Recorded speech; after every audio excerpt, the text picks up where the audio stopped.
E nós vamos fazer contato com o advogado criminal e diretor do Instituto de Defesa do Direito de Defesa, IDDD, José Carlos Abissanra Filho. Bom dia, José Carlos. Bom dia, Glauco. É um prazer estar aqui com você mais uma vez. O prazer é nosso.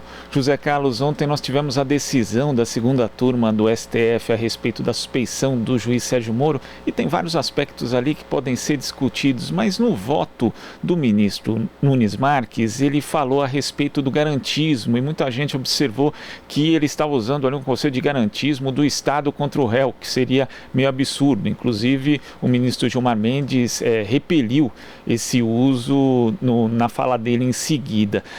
Como que você vê, primeiro queria que você falasse a respeito do conceito de garantismo e como você vê esse conceito, esse termo utilizado ali no âmbito do julgamento da suspeição de Sérgio Moro. Bom, vamos lá, Glauco. Primeiro é um prazer discutir esse tema aqui com vocês. É um tema muito importante, candente, né? Ocupou aí a nossa tarde inteira ontem. E muito se falou, né? Quer dizer, garantismo é um conceito dogmático muito profundo, muito complexo, que acabou entrando na linguagem cotidiana, linguagem popular, por força da importância dos fatos, enfim, né? Ali, no voto do ministro Cássio, me parece que ele adotou ele misturou um pouco os conceitos. É claro que ele sabe o direito, nós sabemos que ele sabe o direito, né? Me parece que foi uma forma de enfrentar a questão, mas ele invocou a impossibilidade de usar provas ilegais no processo, como se isso fosse absoluto, né? É claro que o direito não aceita as provas ilegais, esse é um ponto tranquilo do direito, mas ele não aceita as provas ilegais para condenar um réu, né?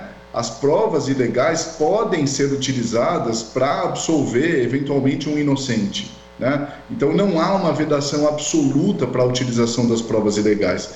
Nós não podemos misturar os conceitos, né? A utilização da prova ilegal, claro que é vedada pelo direito, tanto é verdade que o direito repele a utilização das provas ilegais, tanto é verdade que o direito taxa essas provas de ilegais, mas na medida em que você vai condenar eventualmente um inocente, essas provas poderiam ser usadas. O ministro pega esse conceito, e eu estou falando aqui em abstrato sobre a teoria da utilização das provas, né? O ministro pega esses conceitos para dizer essas provas ilegais não podem ser usadas neste habeas corpus no qual nós estamos avaliando a conduta do juiz. Ora, Glauco, não é isso, né? O juiz neste habeas corpus não é réu. Se o juiz, o então juiz Sérgio Moro, em algum momento vir a ser réu num processo, eventualmente ele poderia invocar a proibição da utilização das provas ilegais neste processo no qual ele viraria réu. Mas num habeas corpus no qual está se discutindo o devido processo legal de alguém que está sendo acusado e se diz inocente, não se pode invocar a proibição da utilização das provas ilegais contra o juiz. Não é o juiz que está em julgamento. Quem está em julgamento é o réu. O habeas corpus foi impetrado em favor de uma pessoa que se viu processada e sempre se disse inocente. Que foi questionado o poder do juiz, a competência do juiz, a imparcialidade do juiz. E aí é claro que durante o habeas corpus você passa a discorrer sobre a conduta do juiz. Mas neste habeas corpus não está se condenando o então juiz Sérgio Moro, porque o argumento do ministro Cássio estaria correto se nós estivéssemos discutindo a condenação criminal do então juiz Sérgio Moro. Não sei se ficou claro, Glauco. Esse conceito é muito importante. E eu vi pessoas se confundindo a respeito dele nas redes sociais ontem. Não, acho que ficou bastante claro, sim. Agora tem um outro aspecto também, né, que é em relação a algo que o ministro Fachin falou, que esse julgamento da suspeição poderia ter impacto em outros processos ali no âmbito da Lava Jato. A ministra Carmen Lúcia fez questão de dizer ali no voto dela que a suspeição se referia especificamente ao caso em discussão ali, que era o caso do ex-presidente Lula. Você acha que isso pode causar efeitos também em outros processos da Lava Jato, José Carlos? Olha, Glauco, eu não conheço profundamente as peculiaridades desse caso e há uma infinidade de casos que foram julgados pela auto-intitulada Operação Lava Jato, né? Eu digo isso por quê? Porque formou-se um grupo ali num primeiro momento informal e este grupo se auto-intitulou Lava Jato. né? E aí dizia-se que um juiz participaria de um grupo que combateria crime. Este grupo, além de não haver previsão legal para que exista esse grupo, só um parênteses, este grupo julgou muitos processos. Se todos os réus que foram julgados vão invocar a imparcialidade do Moro decidida ontem, eu não tenho como dizer, mas o direito ele é dinâmico, né? Na medida em que se estabelece um precedente, esse precedente passa a ser aplicado. O próprio Moro fez isso diversas vezes, né? Ele aplicou precedentes do Supremo Tribunal Federal e do TRF várias vezes, né? Dizendo, usando isso como um argumento de autoridade, porque alguns precedentes aqui no Brasil não são vinculantes, né? Eles têm um efeito argumentativo. Então, assim, houve um precedente, há um precedente muito importante no Supremo Tribunal Federal que provavelmente vai ser usado pelos outros réus que se dizem inocentes. E aí aqui vai um parênteses, viu, Glauco? Eu não queria oportunidade de dizer. O julgamento do Supremo Tribunal Federal ontem, ele enfrenta um tema que há muitos anos, eu diria que quase 10 anos, nós, advogados e advogadas, estamos alertando, né? Houve muitas ilegalidades praticadas no curso da Operação Lava Jato. E eu não quero perder a oportunidade de dizer, Glauco, que o próprio Moro pediu desculpas pelo que eu considero uma das mais graves ilegalidades, né? Ele pediu desculpa por conta da ilegalidade cometida. Ele disse ao ministro Fachin, na ocasião Teori Zavascki, peço respeitosas escusas se pratiquei algum transtorno ou algo do gênero, causei algum tumulto. Então, Glauco, ele reconhece que houve ilegalidades. E essa decisão, por exemplo, sobre a qual ele pede desculpas, foi cassada pelo ministro Teori. Então, houve sim muitas ilegalidades praticadas no curso da Lava Jato, algumas delas quase que confessas, por exemplo, pelo então juiz Sérgio Moro, e é claro que elas vão gerar efeitos, né? É claro que elas vão gerar efeitos. É claro que elas foram reconhecidas ontem, num julgamento muito importante, que restabelece as balizas do direito, né? Encerro aqui só essa sua pergunta, Glauco, dizendo que ontem o julgamento do Supremo não foi nada mais do que uma aula básica de qualquer curso de direito. Ali foi-se restabelecidos os princípios e as regras básicas do devido processo legal que são ensinadas cotidiano nas faculdades. E eu acho interessante também, né, José Carlos, porque às vezes a gente vê esse tipo de argumento sendo usado como se fosse uma ameaça. Olha, vamos abrir um precedente aqui que pode, na verdade, acabar ocasionando outras nulidades de outros processos. E na prática, né, o que a gente vê é que estão querendo, na verdade, coibir a atuação do juiz que, na verdade, está denunciando ali as ilegalidades cometidas no processo, como fez o ministro Gilmar Mendes, como se a culpa fosse dos ministros que fazem isso e não do juiz que, na verdade, praticou eventualmente as ilegalidades. Existe uma tentativa de inversão, né? Parece que é culpar o termômetro pela febre, José Carlos.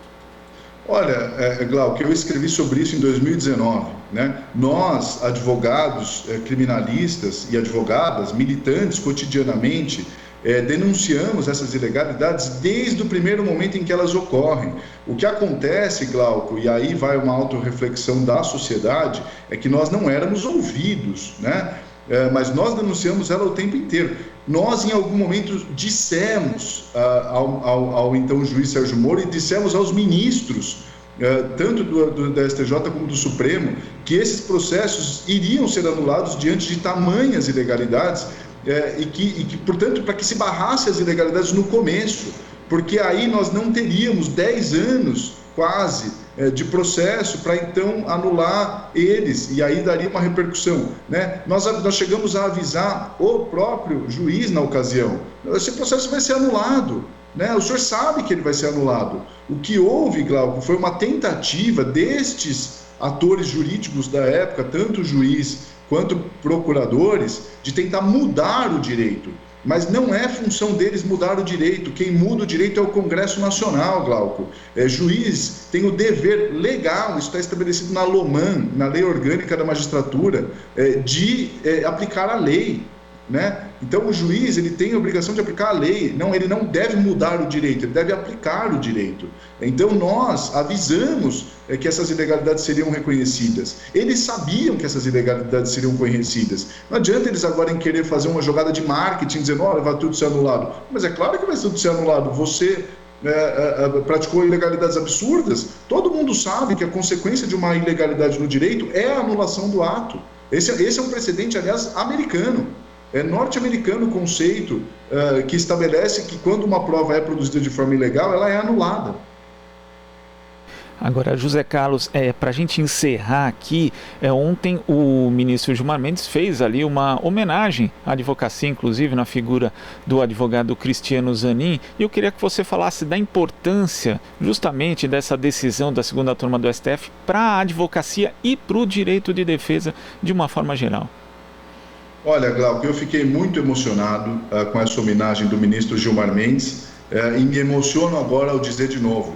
E vou dizer por quê. Porque nós, advogados e advogadas, militamos o tempo inteiro. É nossa profissão barrar arbitrariedades, né? O advogado e a advogada não pode ser calado, né? Isso é público e notório. Eu posso dizer, o Moro, numa certa ocasião, disse a um advogado renomado aqui de São Paulo, colega nosso, que a advocacia atrapalha.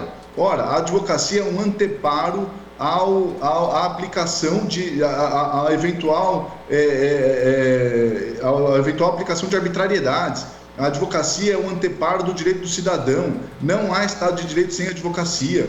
A advocacia existe justamente para contribuir com a justiça, para dizer o direito junto com o Ministério Público, submeter tudo isso a um juiz de direito imparcial, né? Então a advocacia vem atuando em favor do nosso Estado Democrático de Direito nos últimos anos de forma muito intensa. Foi aviltada em algumas ocasiões, pesa dizer isso, Cláudio, eu não gosto de dizer isso, mas pesa dizer que o Moro, ele aviltou a advocacia, ele não gosta da advocacia, ele não gostava da advocacia, ele não nos recebia bem, né? O próprio Ives Gandra, numa certa ocasião, disse, sustentando da forma como ele gosta de sustentar, que o juiz estabeleceu um tapete vermelho, estendeu um tapete vermelho para o Ministério Público e não recebia bem a advocacia. E você sabe quem que segurou a democracia? Sabe quem restabeleceu o devido processo legal diante desses fatos graves ocorridos na Lava Jato? Foi a advocacia.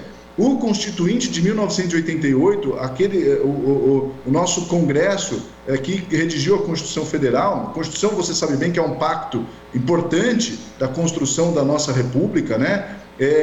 Estabeleceu que a advocacia é indispensável à administração da justiça. E por que isso? Porque o cidadão tem que ter voz. O cidadão não pode se ver processado por um aparato gigantesco de persecução penal, ou seja, Ministério Público, polícia, órgãos de investigação. Ele só tem ao lado dele o advogado e a advogada. Então não se pode calar a advocacia. Então vou concluir, Glauco, dizendo que as palavras do ministro Gilmar Mendes foram muito bem recebidas por nós, advogados e advogadas, pelo Instituto de Defesa do Direito de Defesa, pela Ordem dos Advogados do Brasil. Essa é uma homenagem muito justa de nós que estamos na trincheira aqui, pelo menos nesses últimos 10 anos, sofrendo muito, né? Ataques, sofrendo tentativas de nos desautorizar, né? Ontem, o julgamento do Supremo restabelece as balizas mínimas do Estado Democrático de Direito.